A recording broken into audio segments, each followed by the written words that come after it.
দেশের দিকে ধেয়ে আসছে বৃষ্টি বলয়, ফলে বিভিন্ন স্থানে কালবৈশাখী ঝড় বয়ে যেতে পারে।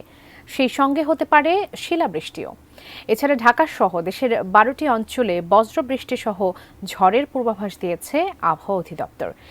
একই সঙ্গে 60 কিলোমিটার বেগে ঝড়ো হওয়ার আশঙ্কার কথা জানিয়েছে সংস্থাটি। তবে কতদিন সক্রিয় থাকবে এই বৃষ্টি বলয় জানাচ্ছেন এসআই রাজ। বাংলাদেশের দিকে ধেয়ে আসছে বৃষ্টি বলয়, যার প্রভাবে বিক্ষিপ্তভাবে শিলাবৃষ্টি সহ কালবৈশাখী ঝড়ের আশঙ্কা রয়েছে বলে জানিয়েছে Bangladesh weather observation team BWOT। সংস্থাটি জানায় ২০ মার্চ দুপুরের পর থেকে আগামী ২৪ মার্চ সকাল পর্যন্ত দেশের বিভিন্ন স্থানে এই বৃষ্টি বলয় সক্রিয় থাকতে পারে।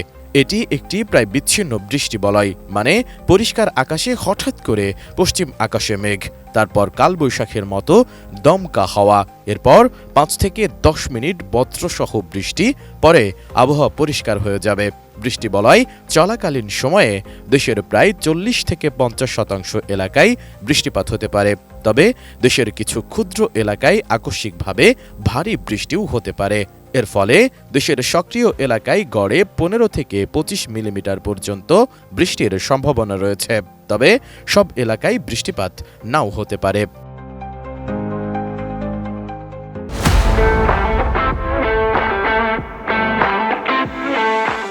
BWOT জানায়, বৃষ্টি বলয়ের প্রভাবে দেশের কিছু এলাকায় শিলাবৃষ্টির আশঙ্কা রয়েছে।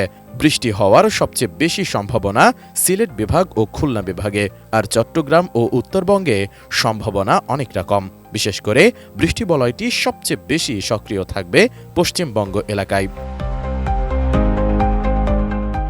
এদিকে আবহাওয়া অধিদপ্তরের পূর্বাভাসে বলা হয়েছে, শুক্রবার রাজশাহী, ময়মনসিংহ, ঢাকা, খুলনা, বরিশাল, চট্টগ্রাম ও সিলেট বিভাগের ২-১ জায়গায় অস্থায়ীভাবে ঝোড়ো হাওয়া সহ বজ্রসহ বৃষ্টি হতে পারে।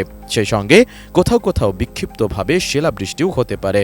এছাড়া দেশের অন্যত্র অস্থায়ীভাবে আংশিক মেঘলা আকাশ সহ আবহাওয়া প্রধানত শুষ্ক থাকতে পারে।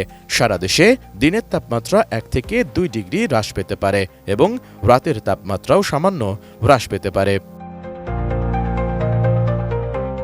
এছাড়া শনিবারের পূর্বাভাসে বলা হয়েছে, এদিন রংপুর, রাজশাহী, ময়মনসিংহ, ঢাকা, খুলনা, বরিশাল, চট্টগ্রাম ও সিলেট বিভাগের ২-১ জায়গায় অস্থায়ীভাবে ঝোড়ো হাওয়া সহ বজ্রসহ বৃষ্টি হতে পারে।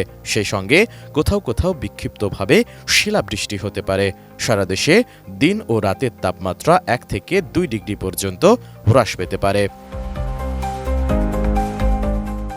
আবহাওয়া অধিদপ্তর আরও জানায়, আগামী ৫ দিনের শেষের দিকে তাপমাত্রা কিছুটা বৃদ্ধি পেতে পারে।